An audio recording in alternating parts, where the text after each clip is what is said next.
Brain স্ট্রোকের রোগী ষাটুর্ধ আব্দুর রহমান শয্যা না পেয়ে ৩ দিন ধরে চট্টগ্রাম মেডিকেলের নিউরোলজি বিভাগের বারান্দায়। বেড বলতে পেশেন্ট বেশি তাই বেড দিচ্ছে না, মানে বলতেছে বাইরে থেকে যখন পেশেন্ট সারা হবে তখন। চট্টগ্রাম মেডিকেল কলেজ হাসপাতালের বিভিন্ন ওয়ার্ডের নাজুক অবস্থা।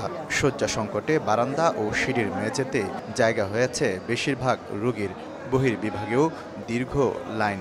এতে চরম ভোগান্তি পোহাচ্ছেন রোগী ও স্বজনরা। রোগী যে পরিমাণ আছে ওই ডাক্তারটা সেই পরিমাণ নাই, নার্সটাও নাই, ওটা বাড়াতে হবে। আমার রোগী 4 দিন বাইরে ছিল, আজকে বেডে দিছে, মোট 9 দিন হচ্ছে। কর্তৃপক্ষ বলছে ২৫০০ শয্যার হাসপাতালে জনবল মাত্র ৫০০ শয্যার। অতিরিক্ত চাপ সামাল দিতে হিমশিম অবস্থা কর্মরতদের। আমাদের হাসপাতালের সামনে যে জায়গাটা আছে পুরাতন কলেজ বিল্ডিং, ওটাকে ভেঙে ১০০০ বেডের হাসপাতাল ১০ তলা বিশিষ্ট ভবন করার জন্য মন্ত্রণালয়ে আমরা চিঠি পাঠিয়েছি। ওটা যদি হয় তাহলে পুরো চট্টগ্রামবাসীর বিশাল উপকৃত হবে। এদিকে হাসপাতালটিতে সেবার মান বাড়াতে স্বাস্থ্য মন্ত্রণালয়কে আরও মনোযোগী হওয়ার পরামর্শ নাগরিক সমাজের প্রতিনিধিদের। সিন্ডিকেটকে বিতাড়িত করতে না পারলে স্বাস্থ্য অধিদপ্তর, স্বাস্থ্য মন্ত্রণালয় তাদের খুব এই ক্ষেত্রে মনোযোগী হওয়া উচিত।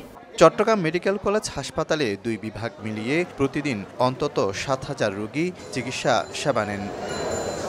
দেখতে মনে হবে এটি হাসপাতালের কোনো ওয়ার্ড। আসলে রোগীর চাপ সামাল দিতে না পারায় এভাবে বারান্দার ফ্লোরে গাদাগাদি করে দিতে হচ্ছে চিকিৎসা।